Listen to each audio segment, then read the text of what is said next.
का मतलब ये होता है।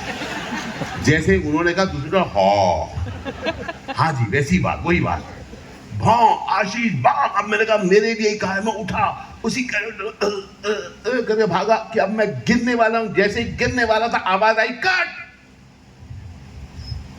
और उसके बाद आवाज आई पैकअप। मैंने कहा ये क्या हुआ भाई, दिस इज नॉट फेयर। मैं तो मरा नहीं, कैसे कर दिया तुमने पैकअप। अब मैं कांच लेके मैं पहुंचा डायरेक्टर के पास। मैंने कहा सर गुड्डू सर मैं तो मरना था ना। तू नहीं मर रहा अभी। मतलब क्यों सर, मेरा शॉट आपने बताया था, मैं तो नरेशन में सुना था इसमें मरने वाला। सुन, जब स्ट्राइक चल रही थी हम लोगों ने पूरी पिक्चर एडिट की, सब लोग बैठ के देख रहे थे। फिर प्रोड्यूसर मैंने और सनी ने देखकर कहा अच्छा कर रहा है, इसका रोल लंबा करो।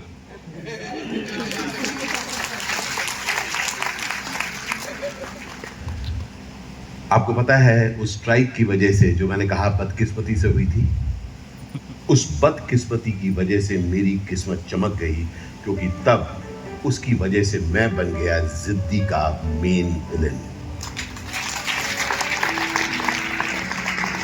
ये किस्मत की खासियत होती है दोस्त, हम बहुत जल्दी किसी चीज को बुरा अच्छा यूं ही कह देते हैं। मैंने पाया है कि जिंदगी में हर चीज दरअसल हमारे और आपके लिए ही बनी है। अगर हम उसमें अच्छाई समझ पाए तो जिंदगी हमारी याहू है, और अगर नहीं तो हम रोते धोते रह सकते हैं। इस पूरे अरसे के बाद मुझे एक के बाद एक फिल्में मिलने लगी, और एक सज्जन जिनके साथ मैंने कई फिल्में की वो थे श्री अमिताभ बच्चन। मेजर साहब, मृत्युदाता, एक के बाद एक फिल्में उनके साथ मैं कर रहा था। और उस साल होली मैंने एक खास जगह पर खेली। उस बंगले का नाम था जलसा।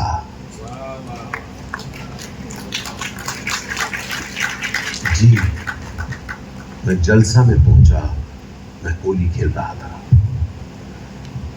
मैं होली खेल रहा था उन लोगों के साथ जिनको मैंने कभी उस बड़े से पर्दे पर देखा था।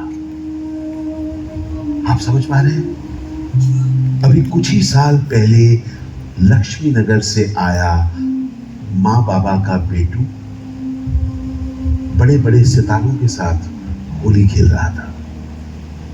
वो लोग गुलाल लेके मेरे मुंह पर लगा रहे थे, मुझे कह रहे थे हैप्पी बर्थडे। कब है तेरा बर्थडे बता। मैं बोल रहा था 19 जून आने वाला है, नो प्रॉब्लम। आज तेरा बर्थडे है क्योंकि तू बड़ा हो गया है, हम सबके साथ है, हम सबके बीच है। वो लोग जो मुझे रंग लगा रहे थे, जब मैं उनको गुलाल लगा रहा था, मुझे यकीन नहीं हो रहा था कि क्या तारे जमीन पर आ चुके हैं या मैं खुद सितारा बन गया हूं। क्या इंसान को पागल होने के लिए ज्यादा वक्त नहीं लगता जब उसको शोहरत अपने आसपास दिखती है। इस पूरे रंग रलिए के बीच में वहां पर एक हौदा भी था। उस हौदे में लोग कूद रहे थे, उसमें रंग था, लोग यूं करके रंग का पानी उछाल रहे थे। आपको बताऊं, उस दिन एक अजीब सी चीज हुई। एकदम मेरा दिमाग पहुंचा दिल्ली में। आपको बताऊं क्यों? दिल्ली में ना हमारे यहां पर बहुत गर्मी थी, और करोल बाग के घर में पानी बाबा को नीचे से लाना पड़ता था, एक पीतल के बाल्टी में। रात के वक्त वो बाल्टी में पानी ऊपर लाते थे, और छत पर बाबा और मैं रात के वक्त नहाते थे, ताकि वो जो जमीन थी वो ठंडी हो जाए, और उस पर हम लोग बिस्तर बिछाते थे। और फिर माँ, मैं और बाबा यूं रात को बैठकर ठंडक में आसमान की तरफ देखते थे। आसमान में बाबा मुझे नक्षत्र दिखाते थे और उनकी कहानियां सुनाते थे, खासकर सप्तऋषि के बारे में। आपने देखा है सप्तऋषि? 7 ऋषि, और जो सेकंड लार्ड ऋषि, उनका नाम था वशिष्ठ। और वशिष्ठ के बिल्कुल साथ एक और तारा दिखता है। किसी को पता है कौन सा तारा? अरुंधति, जो सप्तऋषि का हिस्सा नहीं लेकिन सप्तऋषि के साथ हमेशा दिखता है। बाबा उसे देखकर मुझे बताते थे, बेटू ये ऋषि वशिष्ठ की अर्धांगिनी है। आपको बात बताऊं, उसे देखते देखते न जाने क्या क्या इमेजेस मेरे दिमाग में आते थे। एक और चीज जिससे आप जानते होंगे, आपको यहाँ पर घमौड़ियां होती है ना? हाँ, सच बताऊं, ऐसी जगह पर ही लोग घमौड़ी समझते हैं। जब मैं बंबई में बोलता हूँ घमौड़ी, वो लोग बोलते हैं व्हाट इज घमौड़ी, लाइक व्हाट इज घमौड़ी। उनको बोलना पड़ता है बेटा इट इज प्रिकली घमौड़ी। अच्छा बताइए, घमौड़ी का सबसे अच्छा इलाज कौन सा होता है? हमारे जमाने में नाइसिल पाउडर हुआ करता था, नीला वाला नाइसिल पाउडर, ऊपर से डार्क ब्लू। लेकिन सबसे सस्ता और अच्छा तरीका पता है कौन सा होता है? किसको पता है बताइए? That's right, पहली बारिश में नहाना। यस, तो मैं तो भारतीय विद्याभवन में पढ़ता था, हम लोग रहते थे लक्ष्मी नगर में। जब पहली बारिश आती थी सारे बच्चे दौड़ते थे छत की तरफ भीगने के लिए। मैं नहीं दौड़ता था, इसलिए नहीं कि मुझे घमौड़ियां नहीं होती थी, इसलिए क्योंकि मुझे उस बारिश से किसी और चीज की याद आती थी। देखिए, माँ बाबा ने जहां घर बना लिया था वो थी जगह जिसका नाम था लक्ष्मी नगर। वो एक इररेगुलर कॉलोनी था। As a result it was not recognised. As a result उसमें नालियां नहीं थी, और जब बारिश होती थी तो लक्ष्मी नगर में पानी भर जाता था। और पानी मतलब सफेद कलकल करता हुआ पानी नहीं, बल्कि गंदा, मवाद से भरा हुआ, उन सारी चीजों के साथ जिसको शरीर ने कभी त्याग दिया हो। उस बदबूदार पानी से शाम के वक्त जब हम घर जाते थे, हम उससे निकलते थे। कभी पानी हमारे घुटने तक होता था, कभी हमारे कमर तक। मुझे बहुत जलील फील होता था। मुझे याद है, मैं बाबा की तरफ देखता था, बाबा मेरा हाथ पकड़ के यूं आगे चलते थे। मुझे पता है बाबा को भी शर्मिंदगी थी, लेकिन बाबा जानते थे कि वो यही अफोर्ड कर पाए। आपको पता है, सहूलियत अक्सर आपकी उम्मीद से पूरी नहीं होती, आपकी जरूरत से पूरी होती है। और जरूरत आपके सपनों की नहीं, आपके हकीकत के मापदंड से ही चलता है।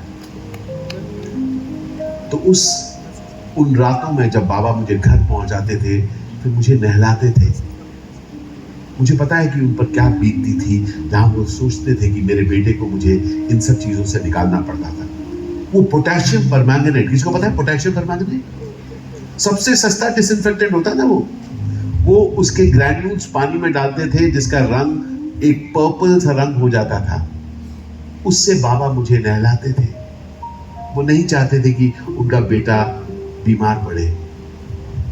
एक दिन मुझे याद है, मुझे नहला रहे थे और उनकी तरफ देख के कहा, मैं कहा बाबा हम लोग ये लक्ष्मी नगर में क्यों रहते हैं? हम लोग मेरे दोस्तों की तरह न्यू दिल्ली में क्यों नहीं रहते? और तब बाबा ने मुझे देखकर कहा था, बेटू क्योंकि हमारा घर यहां है। उस होली की दोपहर जब मैं रंग खेल रहा था उन सितारों के साथ, उस हौदे में जब मैंने पानी को देखा, उस पानी के रंग में मुझे पोटेशियम परमैंगनेट का रंग दिखा। और फिर जब मैंने दोबारा उन सितारों को मेरे आसपास हंसते गाते खेलते देखा, तब मेरे कान में एक ही बात आई, आशीष यहां पर तो तुम सिर्फ एक मेहमान हो, तुम्हारा घर कहीं और है।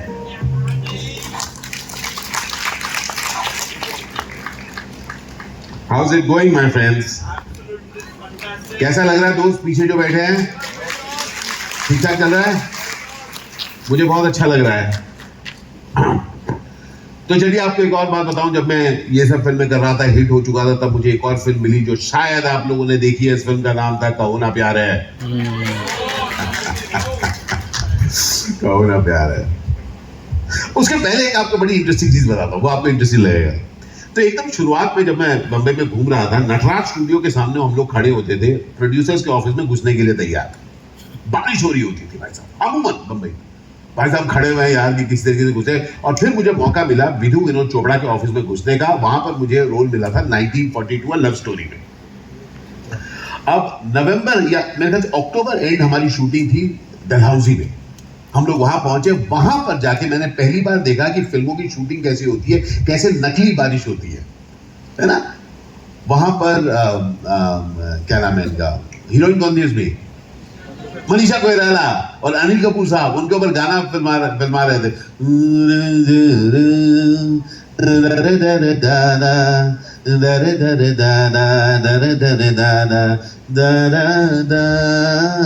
मतलब कमाल हो रहा है, मैं देख रहा हूँ उनकी शूटिंग देख रहा हूँ, मजा आ रहा है। ठंड लग रही थी, मैं जैकेट वैकेट पहने था, उनके ऊपर पानी नहीं गिर रहा था, उनके ऊपर तो छाते थे एंड ऑल दैट।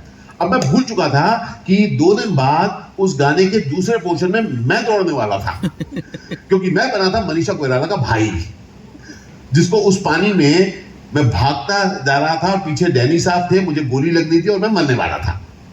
जैसे मैंने बताया, मुझे अपनी हर पिक्चर में मरने का सीन पहले याद था। तो भाई साहब मैं बड़ा एक्साइटेड, भूल गया कि भाई साहब अब मुझे पानी में दौड़ना है। पर देखिए यहां पर इनके ऊपर छाता था, इसलिए पानी उनके ऊपर नहीं गिर रहा था। लेकिन क्योंकि मैं एक क्या कहते हैं इंडियन नेशनल फ्रीडम फाइटर था, मैं दौड़ रहा हूं, भीग रहा हूं, ऊपर मेरा जैकेट है, कौन सा जैकेट, पुलिस वाला जैकेट, जो पूरा तरबतर हो चुका है पानी में। कैसे?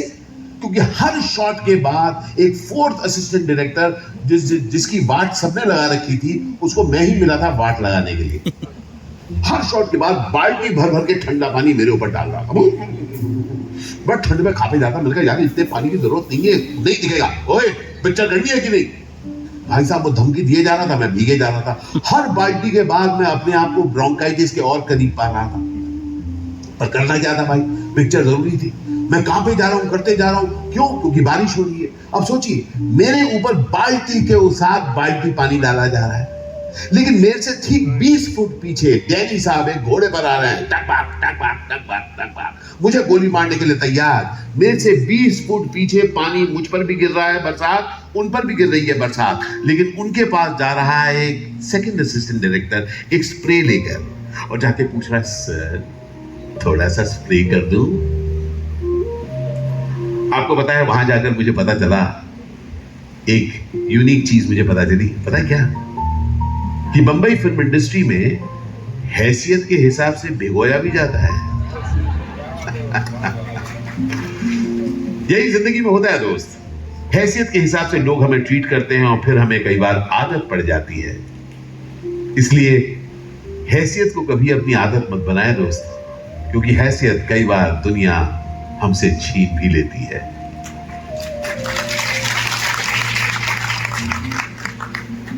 तो कहो ना प्यार है की बात बता रहा हूं। कहो ना प्यार में एक सीक्वेंस था जहां पर मुझे थप्पड़ पड़ा, और वो आप लोगों को बहुत अच्छा लगा, प्रोड्यूसर को बहुत अच्छा लगा, और उन लोगों ने कहा कि भाई अब हर पिक्चर में आशीष थप्पड़ खाएगा।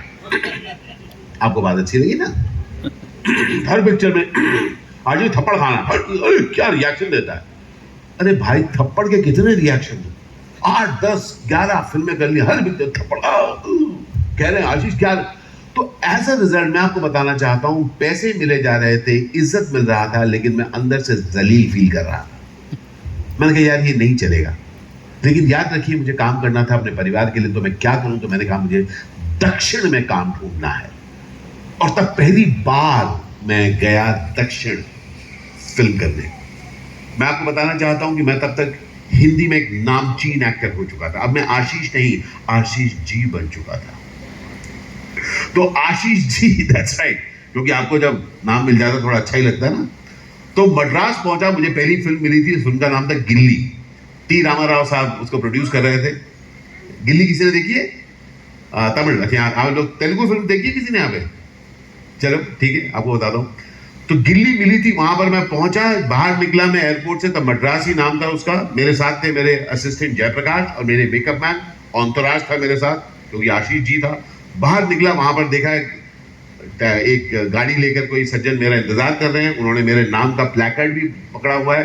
प्लैकार्ड के ऊपर लिखा हुआ था अजीज विद्यानिधि। जयप्रकाश ने कहा, आज सर लगता है स्पेलिंग गलत है। मैंने कहा, जयप्रकाश नाम गलत है। देखिए, नामचीन होने के बाद जब आपको कोई ना पहचाने तो दिल को बहुत बुरा लगता है। मैं बाहर निकला, मैंने उसको कहा, आशीष विद्यार्थी। उसने कहा, बॉम्बे फिल्म एक्टर। मैंने कहा, यस।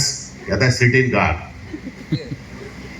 आपको पता है 99 की उस शाम मुझे पता चला, मैं खुद को वर्ल्ड फेमस समझ रहा था। मैं दरअसल वर्ल्ड फेमस था, लेकिन सिर्फ अंधेरी वेस्ट में।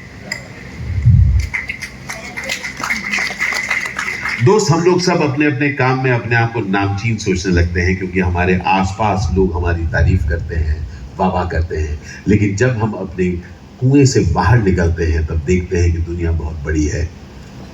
आप में से सब, मैं आपको इनवाइट करता हूं, जरा घूमिए, देखिए। आपके नजरिए के बाहर की जो दुनिया है ना, वो गजब है। तो उसी दौरान की आपको बात बताता हूं कि जब मैंने वहां पे फिल्में करनी शुरू करी, इसीलिए तो मैंने 350 से ज्यादा फिल्में कर ली कि उसी दौरान जो one of the first films that I was doing, it was being shot in Kerala. अब मेरे पिताजी केरल के जरूर हैं, क्योंकि लेकिन मेरी माताजी की वजह से मैंने सिर्फ बंगाली खाना ही